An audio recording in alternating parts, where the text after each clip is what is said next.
Good day, dear listeners. Steve Preda here with the Management Blueprint podcast. And my guest today is Seth Farbman, the chairman and president of a V-Stock Transfer, a stock transfer agent providing a unique combination of 24/7 online access and proactive, energetic, and personalized customer service. Seth, welcome to the show. Thank you, Steve. It is a pleasure to be here, and I appreciate you having me. Absolutely. Great to have you here. You have an interesting and quite unique business that, at least on this show, we have not come across. So I'm very curious about several things. But let's start with your entrepreneurial journey, including your 3 exits, and starting your companies with a V and stuff like that. So share with us, how did you get here? Sure. I mean, I guess it's been a journey. I mean, I feel like I just started yesterday sometimes, and hope we have a long way to go. But it has been a journey, I guess, over 25 years. I started off as a securities attorney, and really sort of always, I wouldn't say always, not since a young child, but certainly at a law school, had a bug or the DNA for business or entrepreneurship. And so couple of years out of law school, I had my own firm, but the first business venture was called Vintage Filings. And Steve, what that was an SEC Edgar filing company, and great story where I slept on my couch for 6 months and I ate pizza for breakfast, lunch, and dinner. But that was in 2002, and between 2002 and 2007, we were able to grow it to about 4,000 public companies, and had our first exit, sold the company to PR Newswire. I had tried some other different outside of public company work that didn't end so well. So not every story is golden. And one was in the weight loss business, one was in the apparel business. I lost my shirt, and ended up going back to the corporate compliance world, and had a company called V Corp, which we sold to Wolters Kluwer after a few years, and a company called VCheck Global, which was backgrounds and due diligence, which we sold to a private equity firm called Sunstone Private Equity a couple of years ago. So all that really is a segue to my main gig now, is I run V-Stock Transfer. And we are a stock transfer agency. We work with about 800 publicly traded companies listed on NASDAQ, New York Stock Exchange, OTC markets, and that's sort of where I am today, and the role that I sit in. That's fantastic. So let's switch gears here and talk about the framework that you're bringing to the show, and you called it the lose the argument but win the deal, or lose the argument and win the deal framework. Can you explain to me what that means, and how do you actually win the deal when you lose the argument?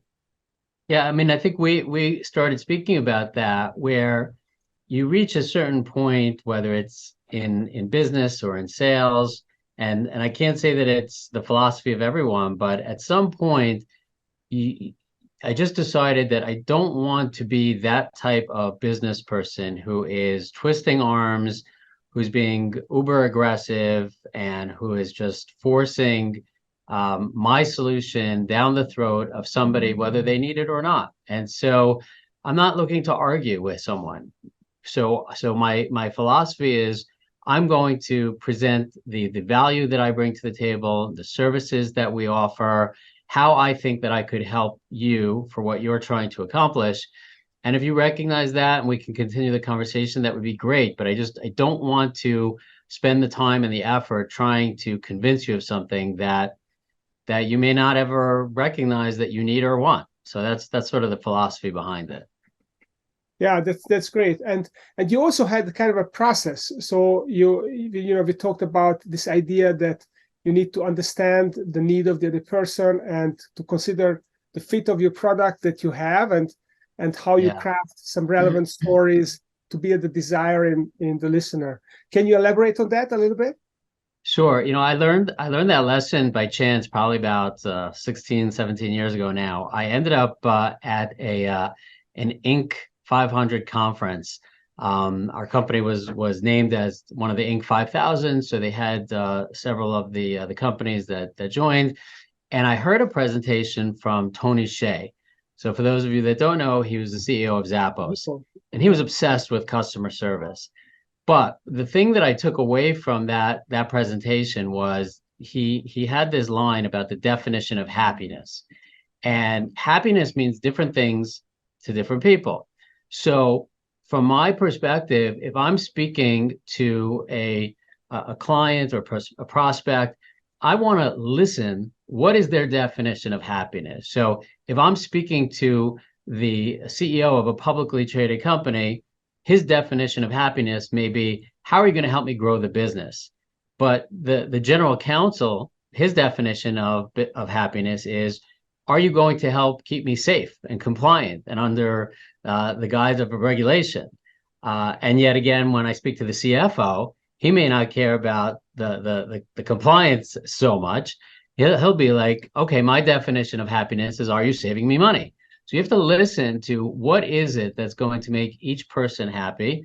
And then I don't want to say craft your story, because it sounds like you're making it up, but present your story so that you are going to fit into their definition of happiness. And that's really what I've tried to do. And I try to listen to the needs of the clients and prospects and, people that we work with.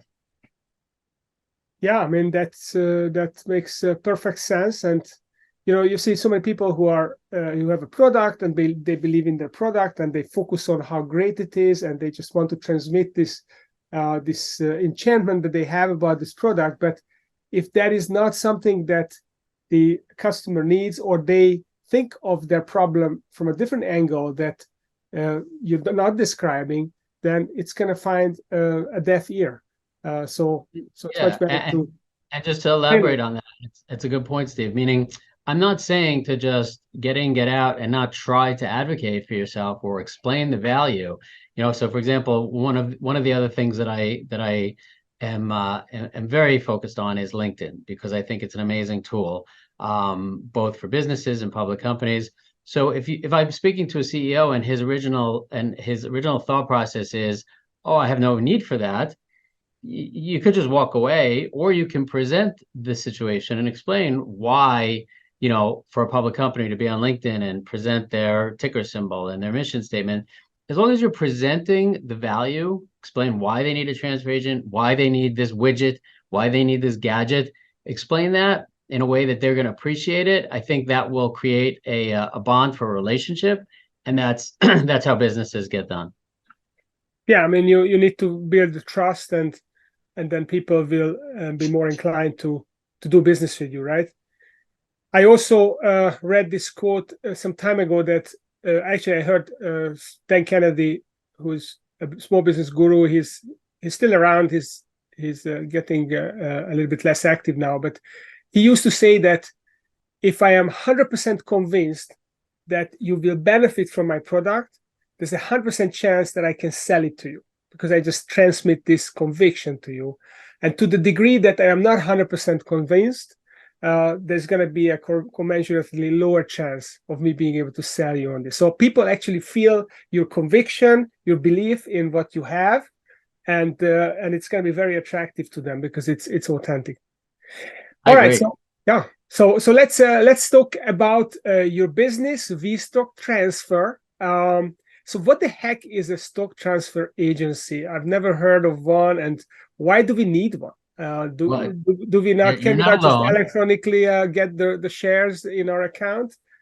Yeah, I'm going to make you feel better, Steve, because you're not alone. It's the kind of business that unless you're running a public company or you're active in the capital markets, you wouldn't know or want to know what it is. But for those people who are investors in the public markets, we play an interesting role. On the one hand, we're the low guys on the totem pole, right? I mean, you've got the investment bankers and you've got the lawyers, and they get all the fame and the glory, versus a transfer agent. However, a transfer agent, our main role is to handle the stock registry. And so we are that window between the shareholders and the company. So first of all, it's nice that it's required under regulation. So that's a step in the right direction for me. But the real value, the way I look at it, is that we have two clients to take care of. One is the company itself. So the CEO, the board of directors, the management team, and they say jump, we say how high, because we have to process their requests. But we also have the shareholder. So the average shareholder who calls up, we have a staff of about 40 people here in the office. The average, layman who calls up and says, I lost my stock certificate, or I want to break up my stocks to my 15 grandkids. All that day-to-day security activity is done by a transfer agent, and that's what we do.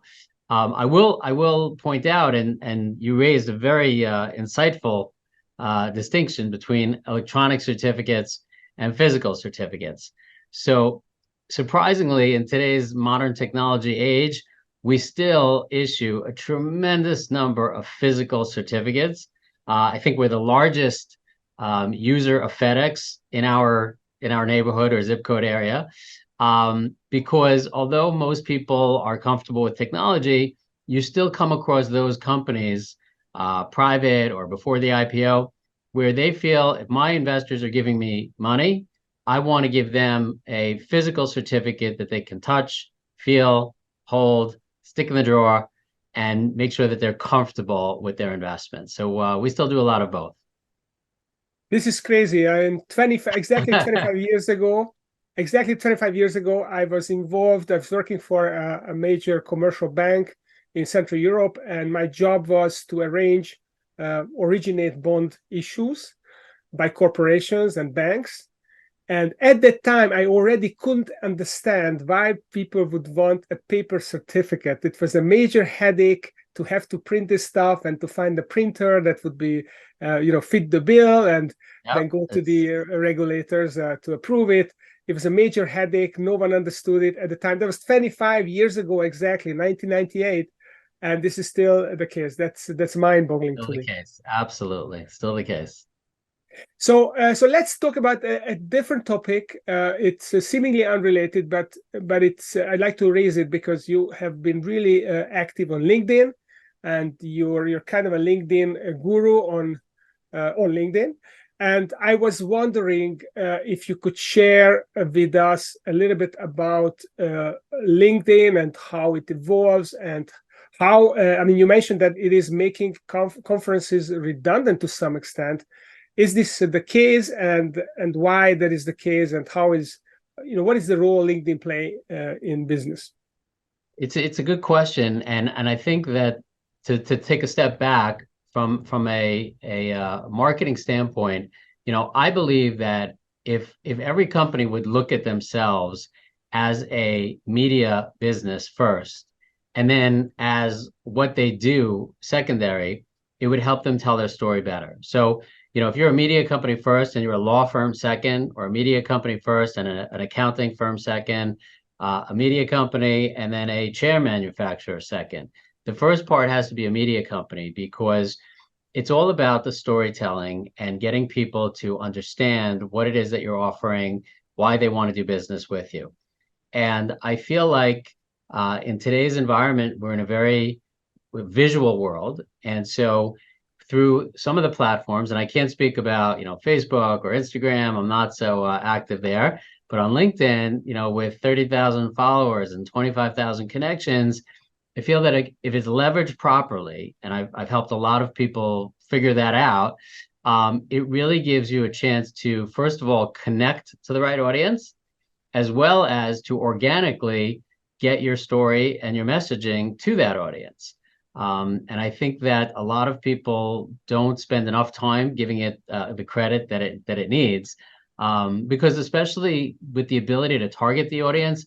In other words, you spoke about the redundancy of conferences. In my mind, I've seen so many companies spend tens of thousands, maybe hundreds of thousands of dollars a year in conferences.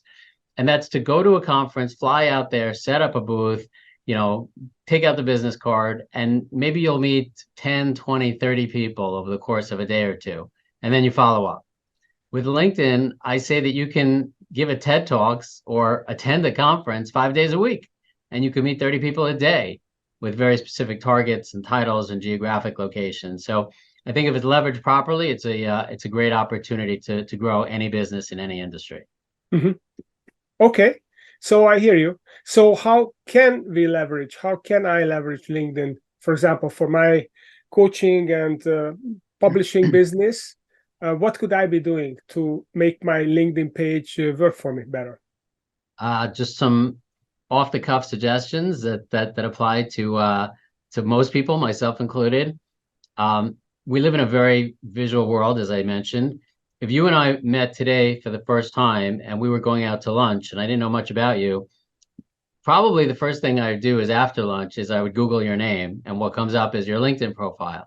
So if it's, dynamic and energetic and there's a banner and it explains what you do, I was like, oh, this guy's a thought leader in this category. He's done books and podcasts. Sure, I want to connect with him and get to know how to develop this relationship. If somebody goes to that same, name and nothing comes up, or it's empty, or it's generic, I don't know, is the person real? Are they successful? Do I want to work with them? So the cosmetics is important, even though it's simple, it's important. And the other thing is that I don't think people do enough of providing industry value. So a company can only post so many times a day, a week, a month about how great they are and how cost effective they are and how amazing their product or services are. But in between that, you can sprinkle in things that your audience will appreciate. So you can post an article from Forbes or from the Journal about how podcasts are the best thing to occupy executive times, and people can post articles or create graphics that show the statistics of how many people are listening to podcasts and benefiting from it. So by showing your audience the industry value organically without even trying, you sort of become that thought leader in that space and in that category without having to pay for a conference or for banner advertising. It's just something that happens through osmosis. Okay, so that's very useful. So basically, use the platform to share industry information, share thought leadership, get the word out on concepts that interest people and attract people. That makes a lot of sense. Now, what if I have a corporate page and I have my own personal page? How should I mix and match? What should I post on my personal page? What should I post on my corporate page? And how do the two work together? Yeah, it's a very unique question, because some people think that it's either or, and I'm a big believer in that you should be doing both. The distinction, and not too many people know this, and I think it would be helpful for your listeners to note the difference, is that on the corporate page, first of all, people are doing business with a logo, and very often they'd rather do business with the face of the company. So that's why it's important for the CEO or the CFO or management to have the personal page active as well. But on the corporate page, what you're trying to do is post amazing things that are going to attract followers, versus on the individual page, you have the ability to be proactive and to connect with a very specific audience that you want. So for example, if you want to connect with, if you have a med tech company and you want to connect with CEOs of hospitals, or if you have an esports company and you want to connect with professional athletes, you can be very targeted on the personal page, but on the corporate page, it's a follower, it's not a connection. And so that's probably one of the main differences, but I think it's important to have both because people want to just see that overall presence. And what should be the purpose of the corporate page then? So if the purpose of the personal page is to connect with people, what's the purpose of the corporate page?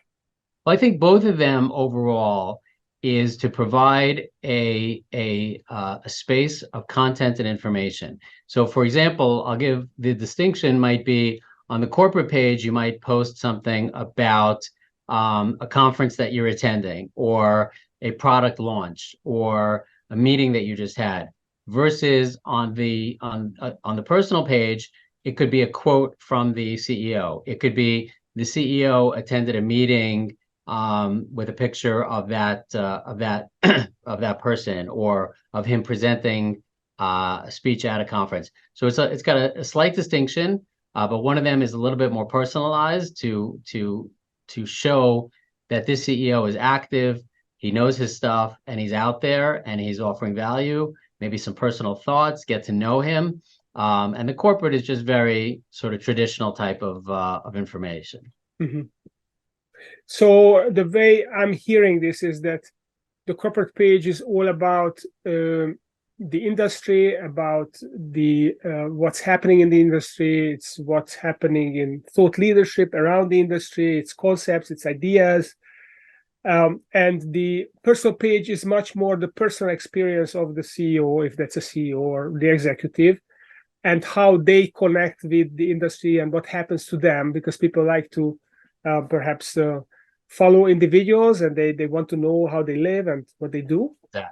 Exactly. Yeah. That's how I would phrase it. That's fascinating stuff. So if people would like to learn more about your LinkedIn work, what can they do? How can they find you? How can they connect with you? And if they have some stocks to transfer, although maybe it's going to be fewer Sure. people, right?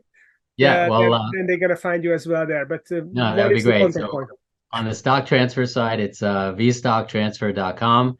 My email is seth@vstocktransfer.com. I'm always excited to learn about new ideas, new businesses, new startups. Happy to mentor or give some insights if I have anything to offer. So I'm always happy to get emails from people. And to connect, it's you could just Seth Farbman, Google, LinkedIn. And I'll hopefully, if I'm doing my job correctly, my profile will pop up and then we can connect and go from there. That's awesome. Well, Seth, thank you very much. You have some really good insights around LinkedIn and about this idea of not ramming down the throat of the buyer your product, but listen to them and figure out how you can help them. And if you can use your product to help them, that's even better. So thank you for coming and sharing this. And to you, those of you listening out there, don't forget to check us out on YouTube, because the YouTube page is growing. We have every podcast is on a video as well. So come and check us out and engage with us there as well. Thank you for listening.